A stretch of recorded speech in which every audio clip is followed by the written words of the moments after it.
So are you a dog person or a cat person? Or both? This is the question. Hey, how you doing, huh? How you doing? How you doing? Well, I'm down here at the Hawaiian Humane Society as part of my back in the district community outreach during October here. Hawaiian Humane Society, 139 years old now, founded in the time of King Kalakaua, and been going strong for over a century now, taking care of our animals and our human-animal relationships, and just generally helping our community with a really critical part of our community. Amazing development here at the Humane Society. 13,000 animals have come through here in the last year. I learned a couple of things today. First of all, if you have a pet, microchip them, but not just microchip them, but register the microchip with the manufacturer. They said that although a lot of animals nowadays, especially coming out of the pet stores, are microchipped, sometimes owners forget to put the microchip information in, so then they have to go trace it down when your pet is lost. 8,000 spay and neuter of mostly cats and dogs here, which is a critical part of really trying to control especially our cat population, which is one of the highest in the country, I learned, much higher than many other places for a number of reasons, primarily our climate here, which allows cats to reproduce much faster than elsewhere. And so if we don't get a good solid spay and neuter program going, that gets out of hand really fast. But incredible group of people that I met here today, 110 paid staff and 600 volunteers, many of them foster home givers for animals in need of help. But this has been an eye-opening day. Obviously, I talked with them about where our federal government enters into this, where I can help. We talked about federal laws that set the base for animal protection across our country, but also the need for states to pitch in as well. The state of Hawaii doesn't really have a level of animal protection like many states over and above the federal baseline, so that's unfinished business. I can't do much about that because I'm not in the state legislature, but can certainly focus on the federal side, but particularly federal funding. There are programs out there for animal welfare. We talked a lot with the leaders here about trying to access those programs, and so that's my main takeaway for me in my office today, is besides just knowing a lot more about what they're doing here and projecting it out into the community during my rounds, seeing what I can do on the federal side to support this incredible effort that, like I said, has been going on for over a century here in Hawaii.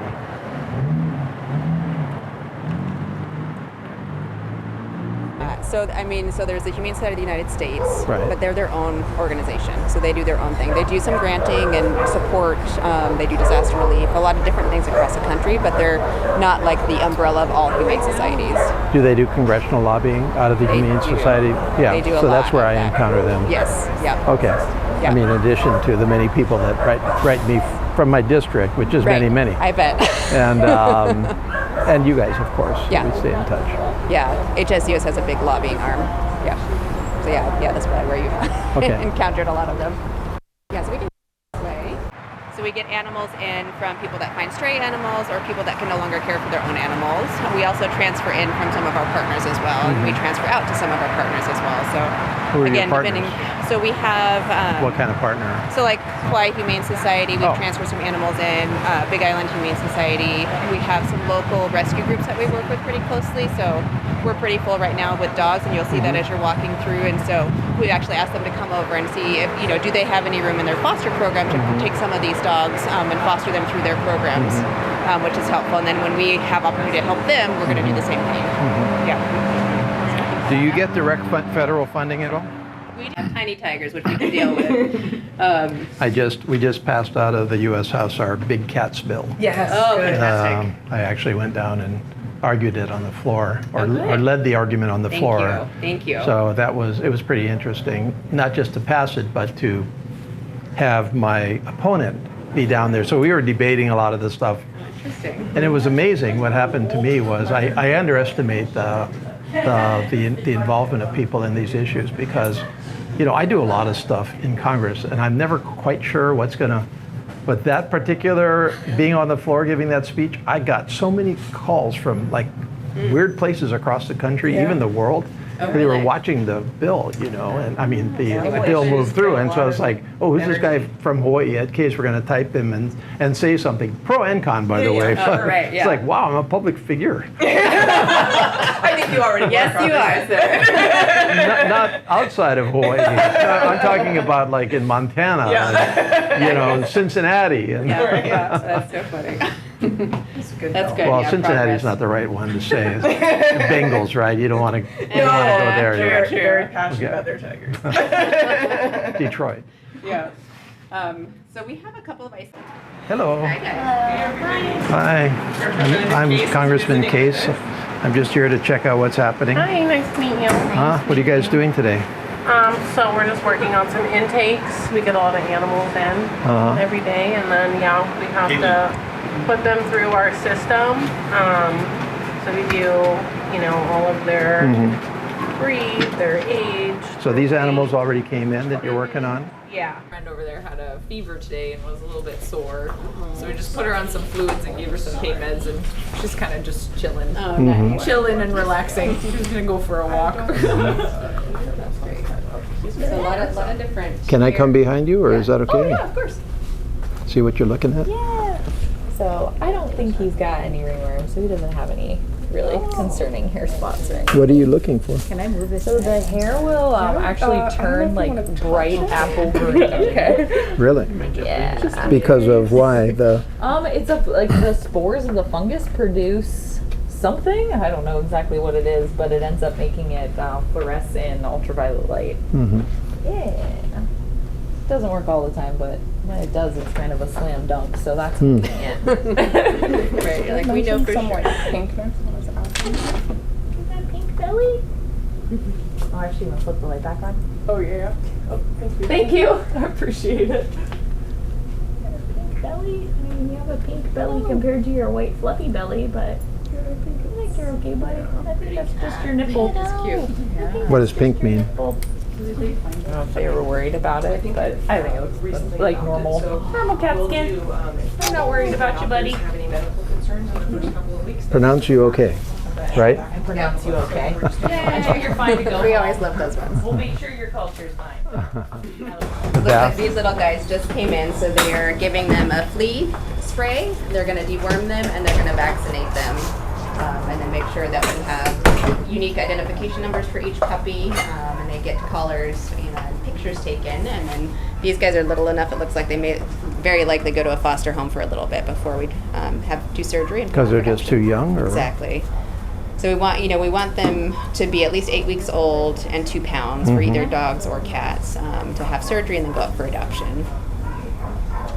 And these surgery meaning they'll be to spayed or neuter neutered. them. Exactly. How old do you think that one is? They're probably pretty close to 8 weeks. They're Yeah. pretty cute. They looks like a smaller breed too. Yeah. Really cute. Yeah, I think the mom's medium size. Oh, is she? Okay, nice. They're That so one's cute. scared, Mm-hmm. tail trembling away. Yeah. So again, this is probably so different than Yeah. what they're used to, right? Just such a holding room. So Hello. Sorry, I got distracted. Oh. that's a handsome cat. Oh wow. So this is one of many cat holding spaces. Oh my So gosh. same thing with the dogs. They're waiting on their next steps. Oh, that is a beautiful cat. Look at that. Call you Kea right off the So this bat. room has a Butters. mixture of stray animals, owned animals, young kittens, and older cats. Ew. And again, for the cats, just like the dogs, we try to provide specific enrichment. So you still see a lot of boxes and kennels for the cats. Oh my god, I guess I love my points. Hey, how you doing, huh? How you doing? How you doing? Huh? Okay. Huh? So just like, our campus population is a reflection of our community, and so you'll see a lot of cats, and we have a lot of cat holding spaces because there are so many cats in our community. We have, similar reflection coming into us as well. Are we different from other humane societies or other communities? Is it like pretty much the same distribution of dogs versus cats versus other pets? Or? It depends on areas of the country. Some areas have been able to get a little bit more ahead of things than we are here. Certainly we have a lot more cats within free roaming in our community than you see in some other parts of the country. Cats. But as far as distribution goes, usually in a shelter environment, you're going to see more cats than dogs. Just so they can have babies a little bit more frequently.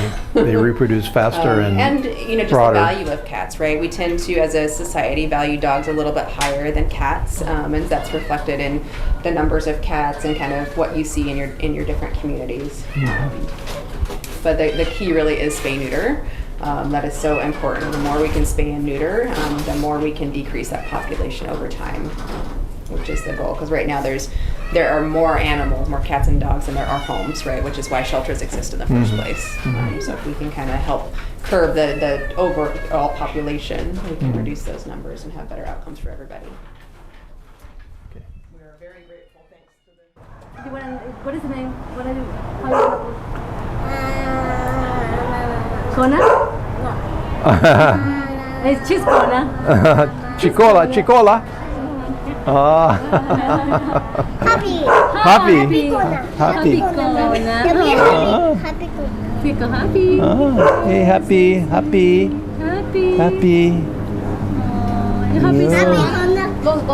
That's a nice dog. Well, good luck. Huge fish pond, and then here's Pearl Harbor. You can see the outline right around here. Look at all of these local. The first dry dock was over here. Right, and that was the Amakua, right? That's right, my great ancestor. Yeah. I remember you telling me that at the dry dock and here's where we are right now. That's where we are. And Pāʻaiau. Pāʻaiau, Opu, and Pāʻaiau. And the ones that are still existing are Pāʻaiau, one of these over here, right? Yeah, I think this one, Laulau Nui. Oh, Laulau Nui right there. And then there's one right over here somewhere, right? I'm not sure if it's existing. I know they have to go by boat to the ones that are. Yeah, there's one that they're trying to work on somewhere in here, I think. I'm not sure. Papuhi is trying to open that one. Yeah, and this is the Moku'ume'ume or Ford Island. Right. Right, so if you look at it, it's the smallest one on the map, right? But it's a little bit of light. Yeah. And I think if we do a good job here, maybe Kamehameha will say they want to open up the second one. Yeah. And as the ocean rises and people leave, then it makes opportunity to restore them all again. And we can have that again. So that's a really good image of it. And then this is what it looked like over here. When we first came at the day of the blessing, I'm walking in that way, trying to find the water, and I can't get anywhere near the water because it's so chill. So this is all clear now. So that's all it was. Aloha. This morning I'm at Loko Pāʻaiau fish pond. Pāʻaiau, one of 30 ancient fish ponds here at a place called Pearl Harbor today, and in the ancient days, Pu'uloa, a place of abundance, a place that the first voyagers from Kahiki came for refuge and to settle on the island of Oahu. Pearl Harbor, of course, has had a long history going back centuries, but over the last century, owned and operated by our U.S. military. And one of the real good stories about the military's ownership and operation of Pearl Harbor, or Pu'uloa, is that they have partnered with the local community to restore the remaining 3 known fish ponds of Pearl Harbor out of 30 plus. And this is one of them. And behind me, just 8 years ago, was all mangrove. This fish pond was grown in, obliterated. The wall that you see out there was almost non-existent. Navy divers went down and found the original stones. The community brought in, they told me, 25 truckloads of stones to restore the ancient wall with its makaha, or entry gates, 4 entry gates. Already we can see fish back here, native endemic birds, and besides all of that, this is a place for cultural renewal, for cultural relationships, and for appreciating the value of ohana, of community. Today I'm joined by a number of high schoolers from Aiea High School, as well as half of the 5th grade class from Kamehameha Kapālama They're down here learning the history, learning the culture, and they are themselves helping to restore the Aina. This is a project that I totally support in Congress through my funding, not only of the U.S. military, which funds in return many of these efforts to restore Pearl Harbor, but also direct assistance to the community organizations that actually carry out this work. So this is one of those good days, and for me, a day of renewal.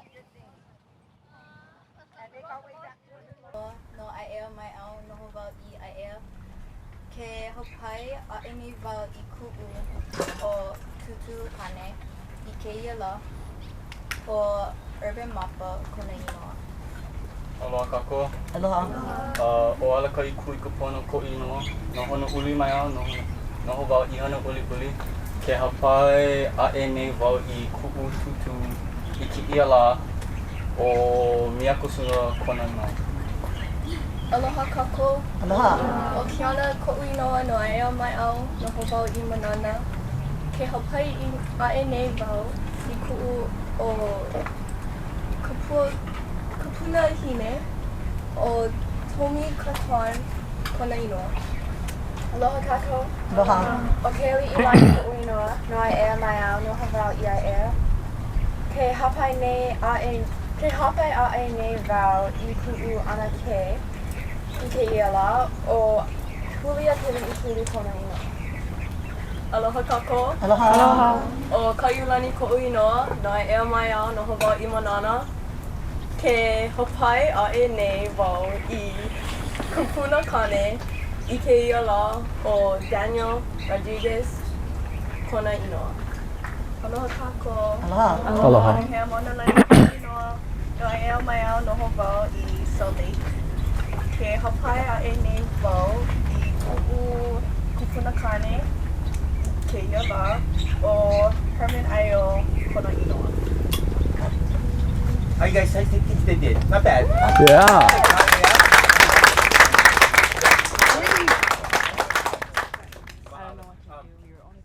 By Prince Jonah Kuhio, Kalani Ana Ole. You folks know him? Yes. Yes. He was created the first one. Today there's 60 of them. Over 5,000 Hawaiian people belong to this association. He was the second delegate to Congress. He was our delegate to Congress, and when he went there, he asked for the funding to come and help create this harbor for protection. So we honor Prince Kuhio, and his legacy continues in the form of our beloved Congressman who is with us here today, and we thank you so much for honoring us and connecting us to him with your presence. Mahalo. Mahalo. Okay. Aloha. Aloha. Who are you and what are you here for?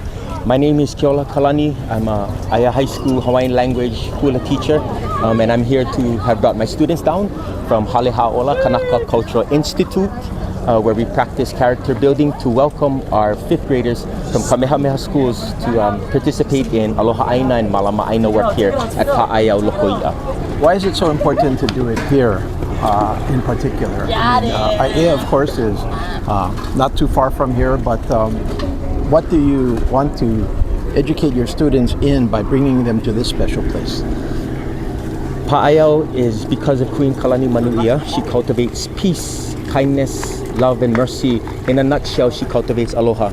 And so we're concerned at Halehaʻola Kanaka Cultural Institute to develop a character of aloha in the way we speak, and in the way we stand, and in our communication, both verbal and non-verbal. And so we hope to take that from our institute and spread that out into the community, and we practice that here, right at Pāʻaiau.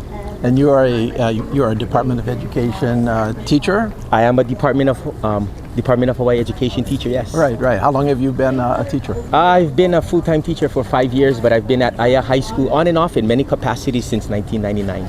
I think it's incredible that our schools, including our public schools, have the range to educate and teach and accommodate, I guess, not accommodate is the wrong word, but encompass various cultures, various interests, and of course this is a very special one that you're doing at IAS. So I don't know. It seems fantastic. Thank you so much for bringing your students here, for your beautiful welcome. I got chicken skin off that, and so mahalo. Thank you, Representative Case, and we appreciate you coming down and taking interest in what we do here, especially in the development of young people. It is important. I'm looking forward to seeing some of these folks in politics someday. We're hoping. Maybe I can come down and try to convince them to go in that path. If you can fit that in your schedule, please, we would love to have you. Okay, mahalo. Mahalo. So aloha, tell us who you are and what you're here for. My name is Jeff Pantaleo. I'm the Navy Archaeologist, Culture Resource Manager, and I am here to restore and protect this wonderful archaeological site, which is a fish pond.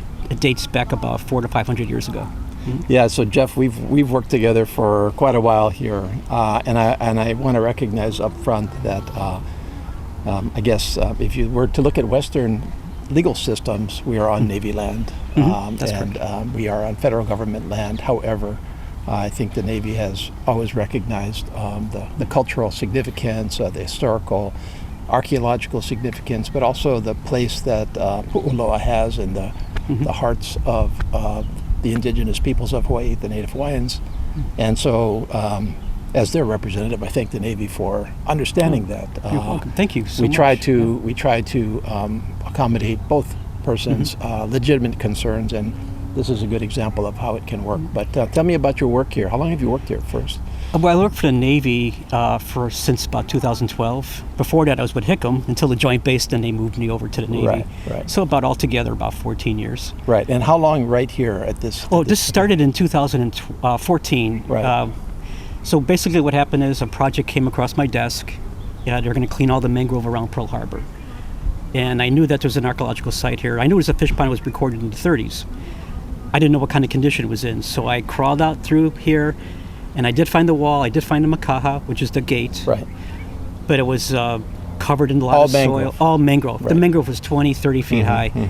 We couldn't even see each other right now. That's how thick it was. Yeah. So I got the contractor to clean all the mangrove. We did Section 106 consultation. That's historic preservation. That's historic preservation, National Historic Preservation Act. And when I first started, I only knew really Shiakani that I was consulting with. Sure. And I told him that, hey, we're going to have an exposed fish pond. Anybody might be interested in helping me restore it, preserve it. And he said, I don't know. Let's call a meeting at his Kaliloa Heritage Park. Right. I didn't know what to expect. And there was like 30, 40 people there, including Auntie Kehau, Uncle Bruce. That's the first time I met them. We're going to talk story with them. And they were so excited because I didn't know that they tried to do this before. Yeah. And it just didn't work out. And because the mangrove was the issue. Now the Navy actually cleared the mangrove, the right? Navy got resources, the Natural Resources Program. Exactly, all the around Navy's Pearl Natural Harbor. Resources Program. Yes. So all around Pearl Harbor, Pu'uloa, we have historic sites, right? I mean, Definitely. What do we... Originally, there was 22 fish ponds around Pearl Harbor. A lot of them were filled in during the sugarcane plantation era, development, and so there's only 3 remaining. This is the one that... This one and what others? There's one on Lau Nui Nui Island, and then one at... it's actually a fish trap on West Loch. But this one offered us an opportunity because of the access. Sure. And also because it's going through... It's not really going on the base. You don't need security clearance. All you need is to go through the housing area. Sure. And I vet that through. Right. But they have welcomed us with open arms. So basically the Navy cleared out the fish pond, but now the Navy cooperates with the community organizations to actually, we're still restoring it. So my concern was we remove all the mangrove, we can't have it come back or else we're back to square one. Right. So that's why the Navy and actually the Civic Club, where Kehau is president, we got an agreement together that they could come in here and do cultural practices, but also help maintain this site. And through the years, we've got, as you see, it's all gone, the mangrove, got a little bit here and there. We now have the native birds back. But the second all the mangrove was gone, the fish came back, the birds came back. Yeah. You could see how, so it started as a fish pond restoration, and it developed into a community restoration. A community restoration. And what I mean by that is that partnership. Yeah. Because I noticed the Navy families don't get out much.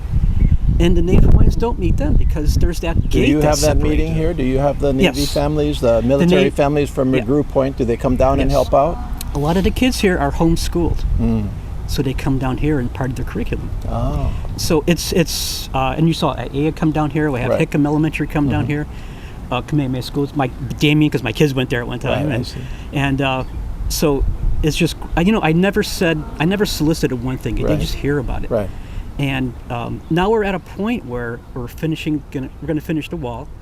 And my goal is to make this a functioning fish pond once again. Yeah. So let's check out some of you got some archaeological. Oh, I see. The Air Force. And I'll give you some brochures a little later. So these artifacts were found just scattered all over. There's no provenience, which means that, You don't know where it came from. we don't know where it came from. Yeah, I mean, you know where it came from, but not who has held it. So oh wow, this an adze. here, Look at yes, that. an adze. A beautiful adze. This is really in good shape. You could see it was broken. How do you know into it's some- from Bellows? What's the? I collected it there. Oh, you collected Yes. it there. You found it at Yes, Bellows? I did find it because I was the Air Force I archaeologist. see. Yeah. Okay. And so what I do is I use these artifacts for educational purposes. What is the Hawaiian word for the ancient Hawaiian name for Bellows? That area. I mean, is it Waimanalo or? No. There's a name for it, and I'm sorry, I don't remember no that. problem. Yeah. But you can see how they created look it. at that. They chipped it away. Look at the material. It's really Beautiful. important. Very fine grained.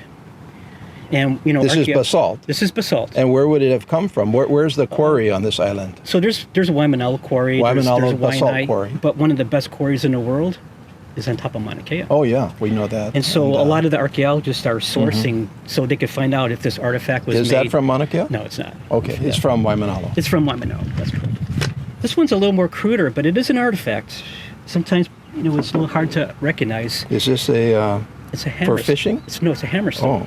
Oh, okay. So they would hold it, and then you could see some of the pounding on this side. yeah. So again, look at the material difference between this artifact and that Sure. artifact. Obviously, this is a very important artifact they want to use for long term. This was mostly like a disposal type of Right. artifact. This is more like a sea stone that they No, this is again basalt. from that's basalt from a river maybe. Just from the Yeah. there's a river, Okay. Waimanalo there that used to run through Right, there. right. This one is, That's a squid. but it's That's for octopus lure. Octopus lure, So, right? yeah, Not a so- squid, but an octopus. Yeah. You put the thing down and you get the hook. You can see the two holes. Yeah, that they look at drilled. that. Yeah. Wow. Excellent condition. That's what it's really. That's A lot beautiful. of You times when can we still find see the this- drill mark there for the line. I'm going to show you another artifact that it's not from Waimanalo. I was wondering if you could see what that is first of all. Just a not a- flint? It's metal. And Metal? It's from a ship. And you know Oh, what really? ship it's from? Huh. Arizona. This is the USS Arizona. What's it doing at Bellows? No. This is just From This is from here. Yeah. Pearl Harbor. So what happened was when they were building. How do you know that?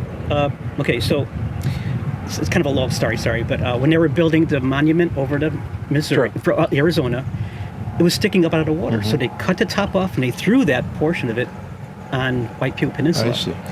And so this came from that portion because a lot of the survivors who are now gone, they wanted to go out there one time and see it for the last time. Mm-hmm. Lauren Bruner was one of them. And when we went out there, he, it was very emotional Mm-hmm. scene because he was on that piece of ship when he jumped off. And so I gave him an artifact for because he felt it. But I kept some more in case I have more people who want it. And actually, I would be happy if you would take this. Oh, I can't do that. No, you can't. keep it. No, 'cause Really, I'm serious. I got a lot in here.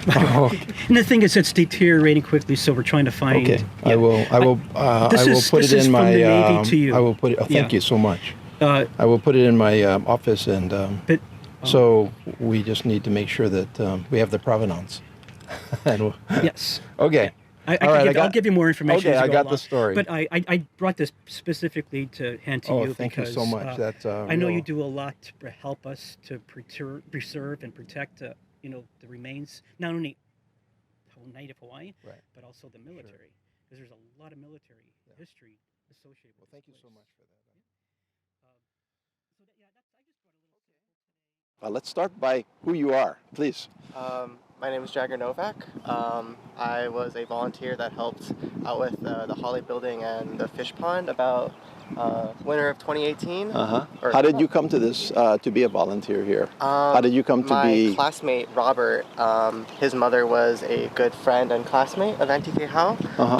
And so I didn't have anything to do at the time, and I was looking to participate in some sort of Aina work and cultural restoration, and Pāʻaiau was the perfect place to, great. to learn. And Auntie Kay Howe, who are you? Where are you from? Yes, and I'm what? Kehaulani Lam. I'm the president of Ali'i Hawaiian Civic Club, which has the MOU with the Navy to restore this space. So it's a memorandum of understanding with the Navy, to partner in restoring this create a space. fully thriving fish pond. Oh, excellent. And Cultural where, education and healing space. and where are you from originally? I'm from Aiea. You're from Up here. My Aiea. family has been here for many generations. Oh, really? I think we're the last remaining lineal descendants from Mahele, which is why they came to ask us to partner. I see. Okay, and you? Who are you and where are you from? My name is Priscilla, and I'm originally from Utah, but I just live here in the neighborhood. My husband is in the Army, and so we're just stationed here for a few years. I discovered the pond just by walking down here, seeing them work, and then met Auntie, and actually kind of changed my life because it's so amazing down here. And been able to be a part of building the hale and the wall, and just Well, first of all, thank you for your husbands and your service. Really appreciate it. So, Auntie, tell us about Pu'uloa, the history here behind us and around us. What we call today Pearl Harbor, but Pu'uloa, of course. Pu'uloa, the famous name. Yeah, this is one of the areas they call Aina Momona. And Aina Momona are the fat lands, the lands that fed the people. It's where the first settlements came when we moved here from Kahiki to this area. And so it's comprised of different lots, but all along here, all the voyaging canoes came maybe 600, 700 years ago. So this was always a harbor. This was always a place of, to come after a long journey. This was always really it is its nature. A fishery. The land was here and productive. Right. I think when they arrived in their double hull canoe and saw the mauna and saw this water, all of the vai that's flowing, that they said, this is the place. You know, it reminds me of San Francisco Bay because Pearl Harbor, of course, very narrow mouth. And if you didn't look for it, you could miss it. But you would never know what was inside the mouth of Pearl Harbor. Right. Just like some of the early explorers, they missed San Francisco. They never went inside. They just went right by. Wow, So you think maybe the people from, Kahiki may have missed it. I think in this case, they had an idea where they were coming because the kahuna had come before. And there's more Ōlelo about the Akua Wahine, the goddess of this estuary, who brought with her all of the fish life that inhabits it, the fish, the crabs, the oysters, right? They call it Pearl Harbor today after the oysters that supposedly have pearls, right? But the place was actually... So here's a big question. Did they have pearls? That's a big debate. That's a very good question. She did bring shells from Kahiki. In Kahiki, they have shells that have pearls. Right, of course. That's Tahiti, and those are very famous. Right, the ones that we know of here, pearls. the native ones, they actually aren't called names. They call them I'a Hamauleo, the fish that silences the voice. Because when you go to gather them, if you make too much noise or wrestle the water, they dig deep and you can't find them. I see. Okay, so we kind of unresolved, right? Well, I think they can be. I think some are here. And if we're blessed enough, one day we'll have some We will in have this some pond. here. In this pond, when we built this wall, as Jagger said, this was not here. It was here up until 1941. It was being cultivated. And then after the bombing of Arizona, which is right across the harbor here, everyone was moved away. And it became a mangrove forest, totally, right? So then we came back in 2014 with the Navy and start to pull out the mangrove, make our way inside here. It took us 3 years to make our way to get to all the spot. inside here. Everything we see inside the I'll show fish you a pond, picture all of this was mangrove, all the way out to here. The wall wasn't even here, right? The wall had only 100 stones, and we think maybe that was also part of the pond. All those houses, someone built them into the pond, and they have some stones that line their foundation, so maybe those could have been the original pond. It was 10 acres, but this is Kalani Manuia, right? She created this 500 years ago. She was the mo'i of the whole island. She's born in Kukani Loko, Wahiawa. She moved her government here. And she built this pond and 2 other ponds, 30 acres in total. And tell us about this particular pond, Pāʻaiau, right? Pāʻaiau. Yeah, Pāʻaiau. And what does We're that learning so much mean? by What does that being mean? here. And nobody knows exactly Pāʻaiau. what it means. I have a feeling it's the place whose nature is to feed. Right? So this was one of 30 or so. I think I was told 30 or so ponds around Pearl Harbor. Yes, we have a map that shows up until actually the late 1800s, early 1900s, Right. until many of them got filled in from plantation time, from the changes in the harbor here, and even private commercial activity. Right, right. So this is the last remaining Yeah. one that we can access. So I'm looking behind you, and there's plenty of fish inside. You know, they're right there. What kind is that? Do you know? So the ones that are coming in now, when it's shallower, are actually the little pua, the babies.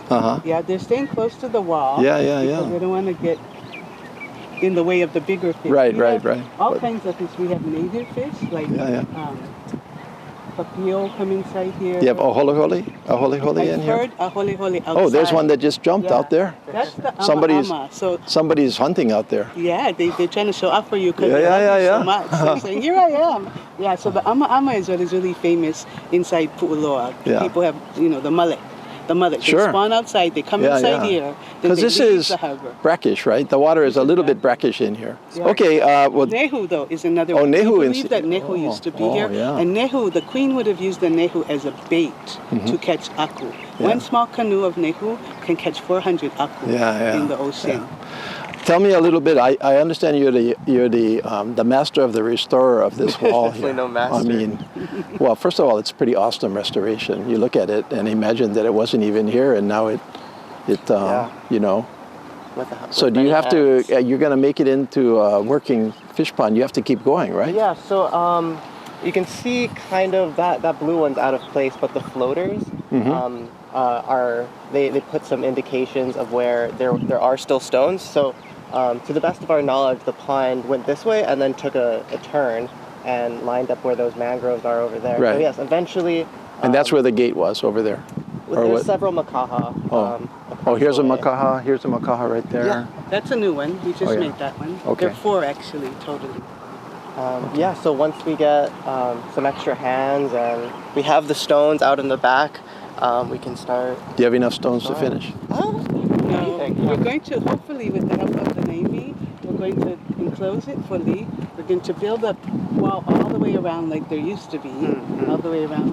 Remove all the invasive species and plant kalo again, because this was an extension of agriculture, right? That's what the ponds really were, is from Lo'ikaga into protein. Sure, from the uplands all the way down the streams came down. And we're really excited because once Uncle Francis Senencio was the master who came and taught us how to do this. Once the wall came up, the oysters started to emerge. Oh. And they're living on the wall. And that little slip that you see now in low tide is actually entirely crushed oyster shells. Oh, wow. So this is a major bed of the native oysters that were here before. So we're really happy about that. And in the restoration, want to make sure. So you think there were native oysters before Kahiki? They're native oysters before. Native before Kahiki. Yes. Well, supposedly she brought them with her. There's a Ōlelo that there was once a konohiki who was not benevolent. Yeah. Kalani Manuia was benevolent. Right. 65 years rule, peace. Right. Everybody had what they needed, right? Plenty. But somebody came along later and went after the people for violating kapu, exacted money from them for this. And the Mo'owahine heard that, Kaniko Ana, and she was so upset at the greed that the Mo'olelo says she took everything back to Kahiki. Yeah. Well, so that's what we believe, right? Recently, though, we see they And Kahiki is Tahiti. Tahiti, where we came from. Aren't there 3 types of oysters? Well, there are more than that in the harbor now because they tried to make it an industry, so they brought other kinds of oysters too. And what is your connection, I suppose? What do you connect to so much here? I just love being here. But Why? Why do you love being here? It's just a healing place. Right. We all feel that way. I feel healed here, being here today. This is a time of peace and healing and renewal for me. So I know what you're feeling. My grandfather was a World War II veteran. My father's a veteran. My husband's a veteran. So this part and this part. Yeah. And we can't do it without everybody being a part of this. Well, I mean, look right there, and Nestor, you can show that. I mean, we have our You know, this is right next door to our military housing community of McGrew Point, but you know, this can't work if the community there is not part of it. So that's about as perfect an example as I can say, the connection between the local community, especially Native Hawaiians, and our military community. There it is, right there. So They're ohana, they don't stay for a long time. Sometimes they have to leave, but while they're here, we can learn and practice aloha together. well, I think this is an untold story that maybe should be told a little bit more, but you know, it doesn't have to be. But the fact is that what you're doing here is supported and funded by the Navy, and I think they're trying to be good stewards of pu'uloa. Well, the first is they allowed us to come back in. Yeah. And that was major. That's priceless. Right? Yeah. You cannot put a value on being able to reconnect to your treasured places. Okay. And then together, on the healing part of it, we actually have so many of our own people who have gone away to serve. You met our teacher, Keola, earlier. He went to Iraq to serve and then come back home. Well, this is a place for them to have healing too. And we have built that into this healing hale that we have as a place. So I'm sorry, the teacher that operates the institute was in the service in Iraq? In Iraq. Oh. In Iraq. And we have about 5 or 6 who either just retired or still active who come here to help us as well. Aina heals us all, right? Yeah. But the biggest thing is the aloha. Yeah. I mean, the Queen taught us that. Kalani Manuia taught us that. The Li'u Kalani taught us that. You all are teaching us that by caring for us so much in this challenging moment. Yeah. Yeah. Okay, well, thank you so much to each and all of you. It's incredible. I've worked on this for many years, and I've heard about it, and I've studied the old maps, but I've never been here. So I thank you for it. What's your advice in terms of how to ingest the headlines these days, and what self-research do we need to do to try to get a more robust picture of issues? Second optional question is, what are some of your tips for encouraging bipartisanship? Because everyone's so emotional on both sides.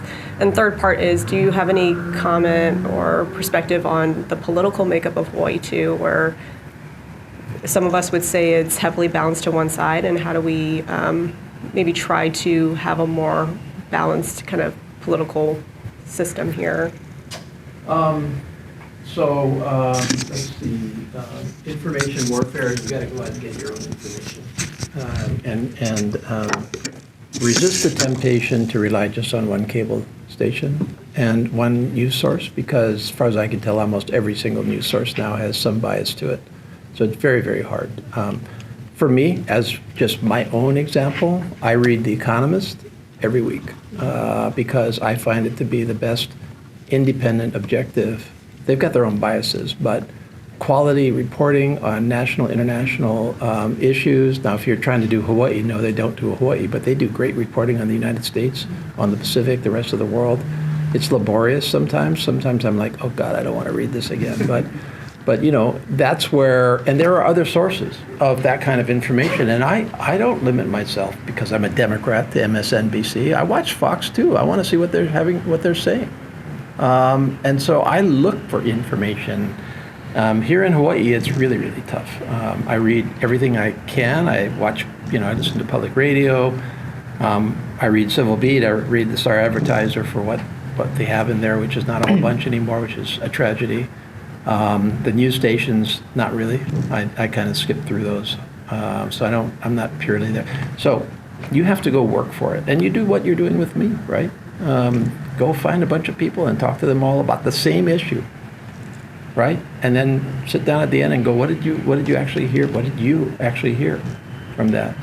Bipartisanship is work now. You have to work at it nowadays because the natural inclination is against bipartisanship, right? I've done two things.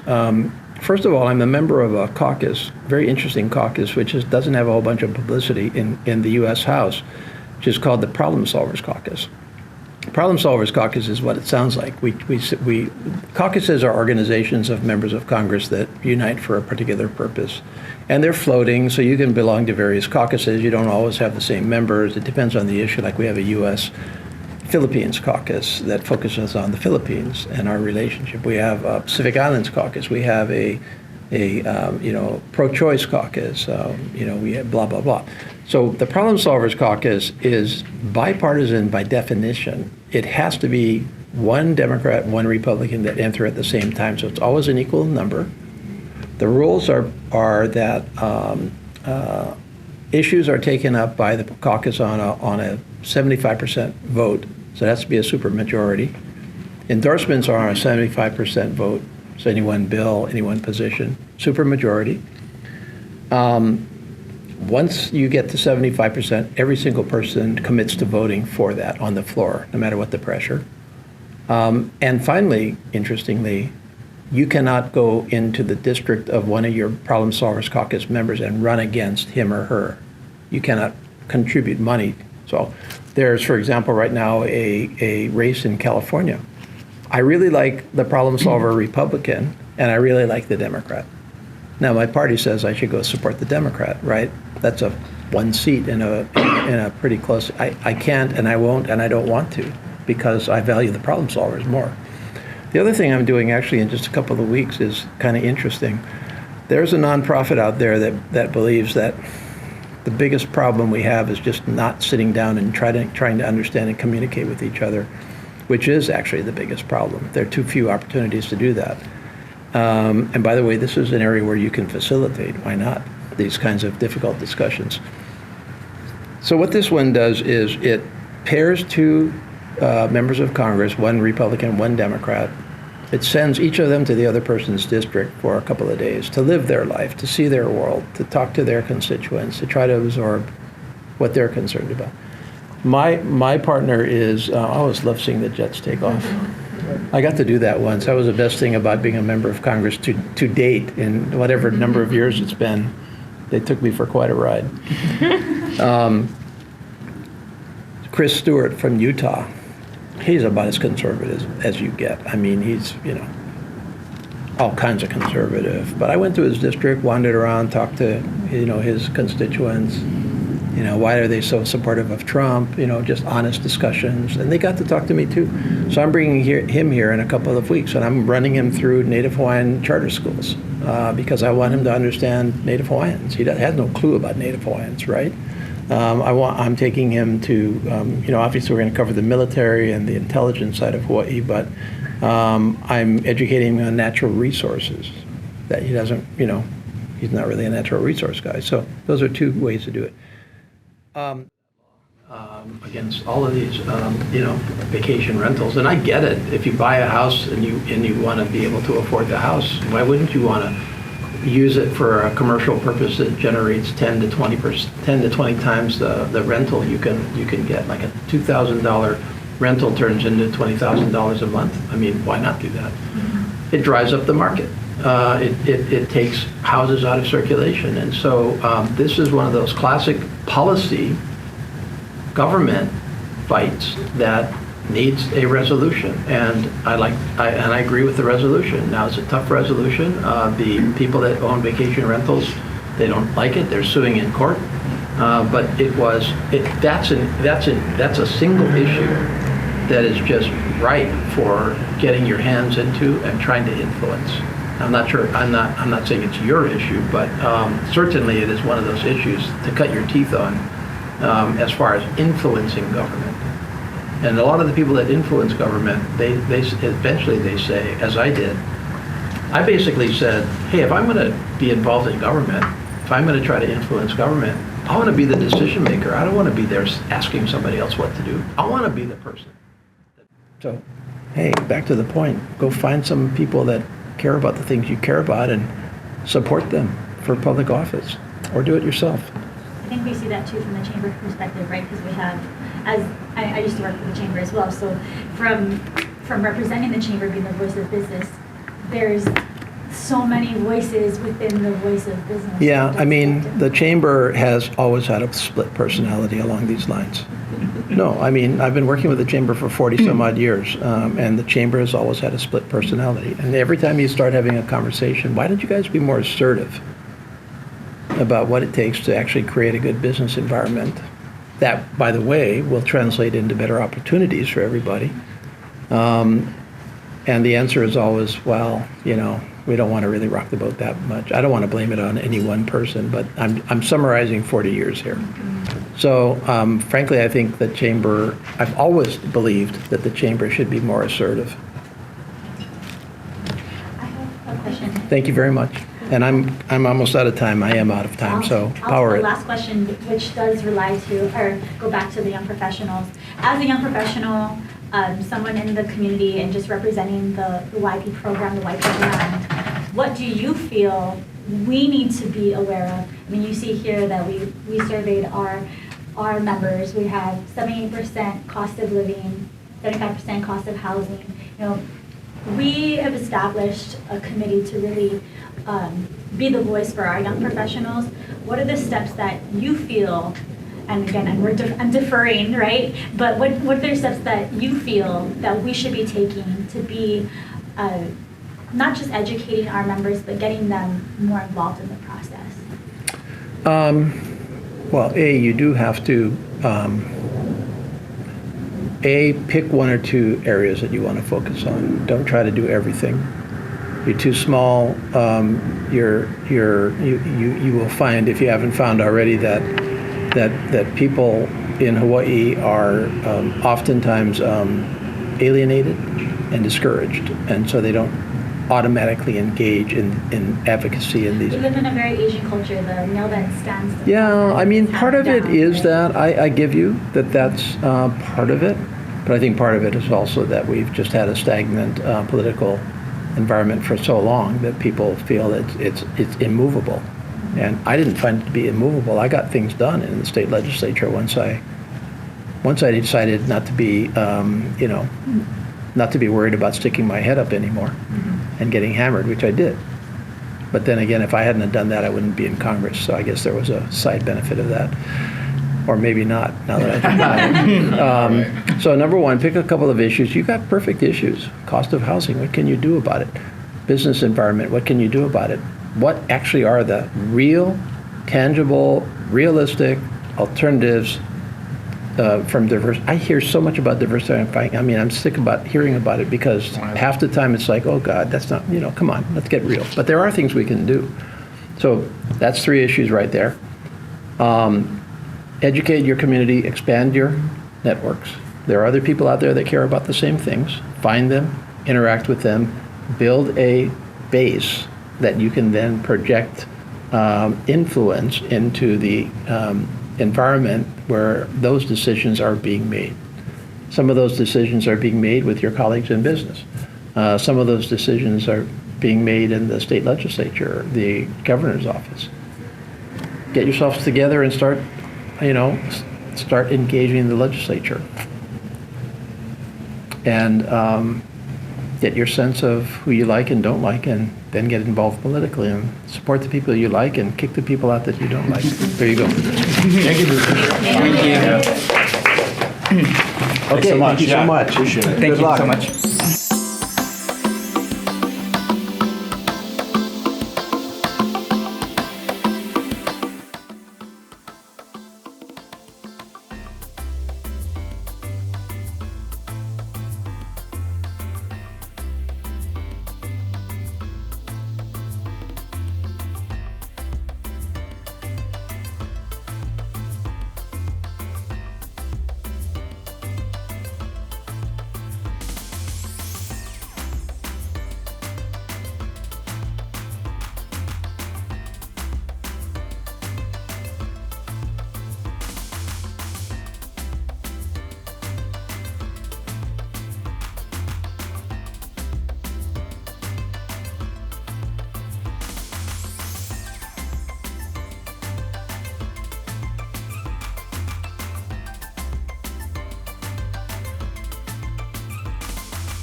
go to foster homes. Yeah. So they're obviously too young to be adopted, too young to have surgery, so they just need time to grow. So we like to send them out to foster. For words. Yes. I mean, where do they come from? These are not, are these strays, or I mean, are these, that litter was stray. are these Whether- people that get overwhelmed by too many?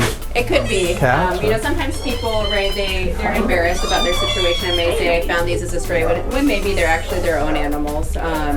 Or they truly do find them as stray animals. You know, a cat had a litter of kittens in their yard. You know, they don't know who owns the cat, and so they bring the kittens in when they're, you know, a little bit older. Yes. Would you say 2 dogs and 1 cat?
Mahalo.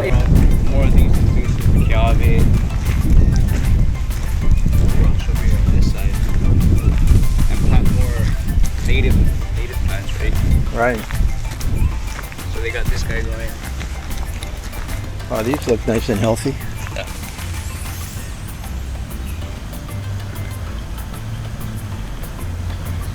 Is that rainwater? That's not. That's rainwater. Yeah. It rained We had pretty big good rains the last other night. day. Yeah.